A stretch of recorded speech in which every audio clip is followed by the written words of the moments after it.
So, first of all, hallelujah. Thank you, Jesus. Prayers answered. Because for me, it's always about the safeguarding and the protection of children and women. So, yeah, great call, Prince Harry. Great call. Well done you. Well done you. And, so much can be unpacked with this. So I'm going to try do a little bit here. I'll do a little bit there. I'll do a little bit here. But what I love about this is this confirms everything that we now know. Okay. If you're smart, you can stick around. If you're not smart and you're fragile and you're all of those things, please leave now, because where we're going now, it's only for the clever people. This situation confirms everything. And I love this for family Sussex because let me start with Pa, because Pa, I had been giving him a little bit of credit last week. Now, Pa, thank you. Thank you for telling me personally, explicitly, that you personally do not want to see your grandbabies. Thank you. Now you've made that crystal clear. Thank you for that. You had made that gesture last week about the somewhere to stay, fixed abodes. That was only part of the story. But thank you now, Pa, for telling us and telling us the truth. And, the truth shall set you free. The other thing about this that I like is, for me, it has confirmed the end of it.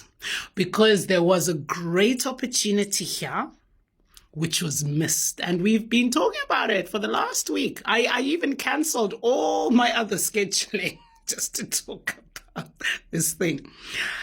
Now I know this thing is over, because Pa and the instrument behind Pa and the instrument behind the future of this thing, they haven't read the room. They haven't read the room fully. They were sort of trying. Well, they didn't try. They sort of think that they can still go on as things were in the future and it will work itself out. No, that's not how it works.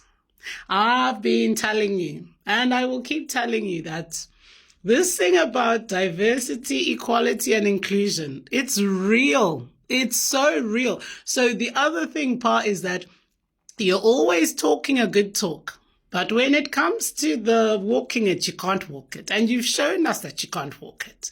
We've had so many articles telling us, oh, the king can't get involved. Oh, the king, blah, blah, blah. This is your son.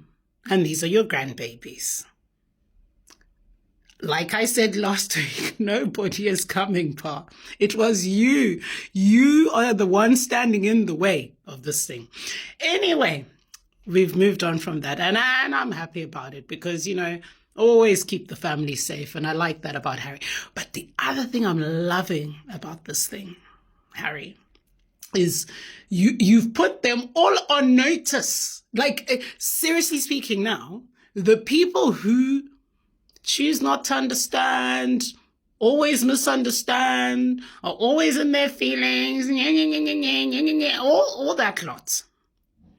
You lot look so stupid, because the really smart people, the really intelligent people who are objective and who can see things for what they are seeing that, this is obvious. This is so obvious that RAVEC are so afraid to do the risk assessment, or else they would have done it, because they know that if they do the risk assessment, this young man is entitled to this security.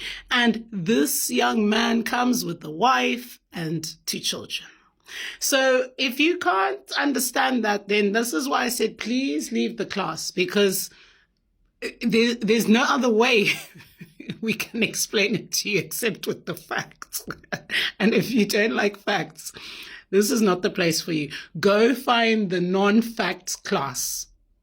But I'm loving this. I'm loving this because now, I was at dinner last night, and as I do, I bring up, I'm an informed citizen, and I bring up these topics, and I was talking to my people about it, and I saw someone at the next table turn their head over and give me this look. And I was like, I'm ready for you. If you want to be hit with the facts, come over here and let's go. Of course, they couldn't, but they were staring. They were staring daggers, and they knew they couldn't. And that's the thing, that the future of this thing, people who look like me, underestimate us at your own peril. Because you've got to include us. And if you don't want to include us, okay. But the way things are heading, it's going to be a problem. And I think the gentleman who gave me those daggers yesterday, he was ready to get off his seat and come over. But then he remembered, gone. The latest update concerning Prince Harry's security drama is nothing less than evil. So Prince Harry will not be bringing Meghan and the kids to London because of the security issues that is still ongoing. To be completely honest, it's fuck you, King Charles and Prince William. Fuck y'all. Seriously. Fuck y'all. Mind you, Prince Harry has not had a risk assessment in years. So he independently just found out that there's several terrorist threats against him and Meghan and their kids, and they're mostly coming from the UK. No one can answer this question.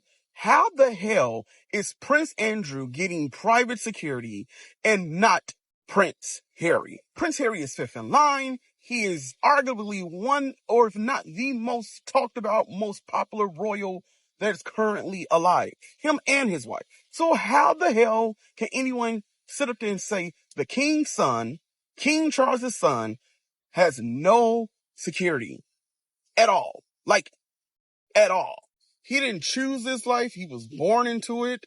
And he is still fifth in line. And the most iconic royal that is living.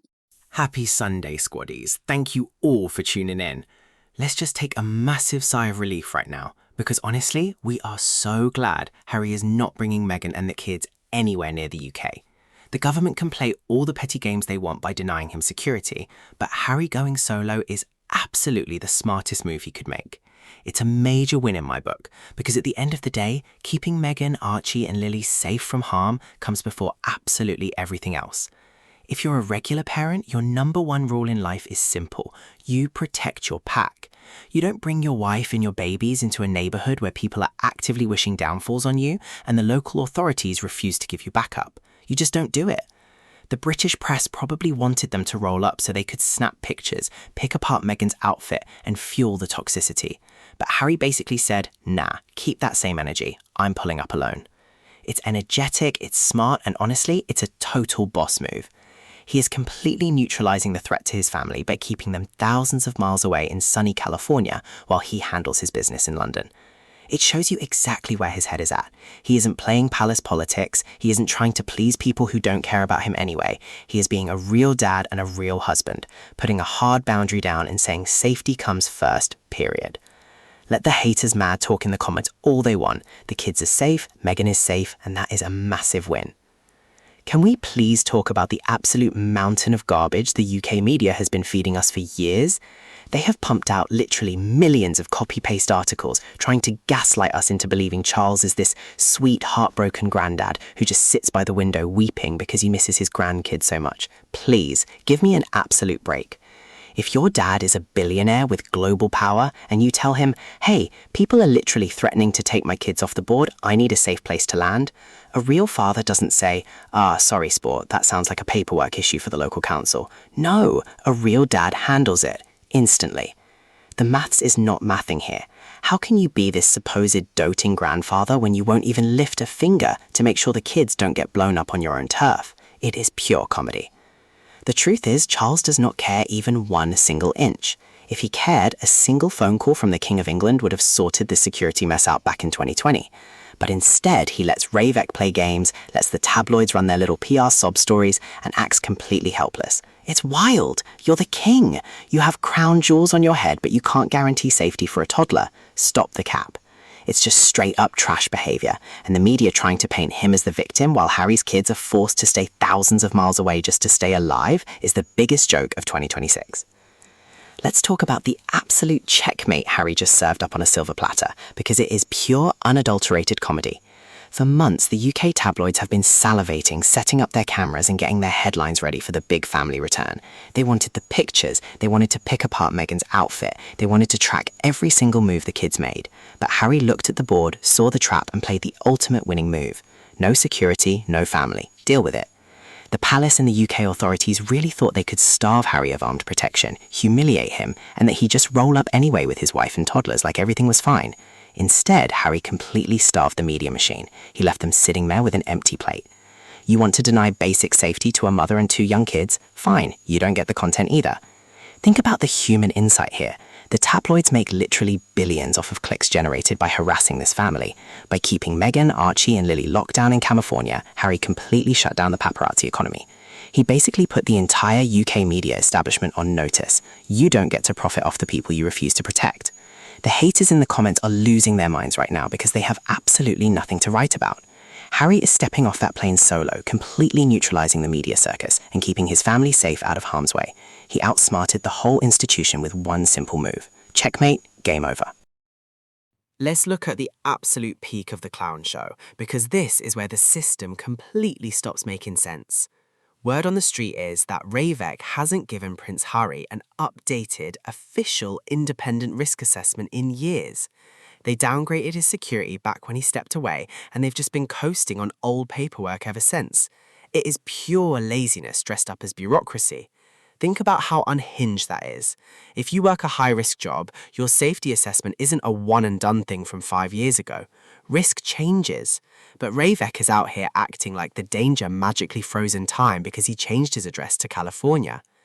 Now here's the part that really makes people stop and say, hold on, what is actually going on here? Forget the palace spin for a minute. Forget the endless debates over titles and status. Let's talk about something much more serious. The information that's been discussed publicly about the threats surrounding Prince Harry paints a picture that is hard to ignore. We're not talking about online trolls hiding behind fake usernames or people arguing on social media. The concern that's been raised involves reports of serious threats. According to information referenced during the legal proceedings, multiple threats have been identified, with several reportedly linked to individuals or groups inside the UK. That's enough to make anyone think twice. And let's not forget something else. Harry isn't famous because he won a reality TV show. He's a prince known around the world, and he's also a combat veteran who served 2 tours in Afghanistan. Those facts don't suddenly disappear because he stepped away from royal duties. That's why so many people find this situation frustrating. From Harry's perspective, the issue has consistently been presented as one of safety rather than privilege. He has argued through the courts that the risks facing him and his family deserve to be assessed on the basis of the threat itself, not on changing royal roles or public opinion. Let's talk about the absolute elephant in the room. The comparison that makes this whole security saga look like a total comedy sketch. The blatant double standard between Prince Harry and Prince Andrew. Prince Andrew, a guy who has faced an absolute mountain of global disgrace, settled massive civil lawsuits out of court, and literally got hauled into a police station under active investigation, has had his security protected by the institution like he's the crown jewel itself. For years after he stepped down from royal duties in total shame, he kept his taxpayer-funded Scotland Yard police protection, costing millions. And even when that public funding finally got too hot to handle, Charles stepped in personally to foot a multi-million-dollar bill for private guards just to keep Andrew insulated in his 30-room Windsor mansion. One brother gets treated like a precious heirloom that needs round-the-clock bubble wrap, despite dragging the family name through the absolute mud. Meanwhile, Harry, a decorated combat veteran who actually put his life on the line for the country during 2 tours in Afghanistan, gets completely cut off the second he decides to protect his wife and children from a toxic media environment. It is wild. To the system, standing on a balcony and staying quiet is worth more than actual military service and documented terrorist threats. Andrew gets the VIP treatment and backdoor funding deals, while Harry has to sue the government just to buy his own police escorts so his kids don't get exposed to literal bomb plots. It tells you everything you need to know about the palace hierarchy. It isn't about risk, it isn't about duty, and it definitely isn't about logic. It's about compliance. If you play their games, they'll guard your door with their lives. If you stand up for your family, you're on your own. It is straight up nasty business, honestly. Thanks for hanging out with me today. I'm your host, Miles, and I really hope you enjoyed today's breakdown. See you in the next video. Goodbye.